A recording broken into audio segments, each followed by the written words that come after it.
Film Nagar club లో slab కూలిన ఘటనపై పోలీసులు కేసు నమోదు చేశారు.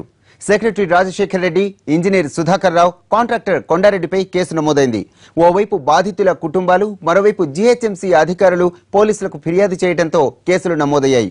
ఫిలింనగర్ కల్చరల్ క్లబ్ స్లాబ్ కూలిన ప్రమాదంలో జీహెచ్ఎంసీ అధికారులది కూడా బాధ్యతేనన్నారు పోలీసులు. మరోవైపు ఎఫ్ఎన్సీసీ కమిటీ, కాంట్రాక్టర్ మీద కేసులు పెట్టాలని మంత్రి కేటీఆర్ ఆదేశించారు. దీంతో జీహెచ్ఎంసీ జోనల్ కమిషనర్ పోలీసులకు ఫిర్యాదు చేశారు.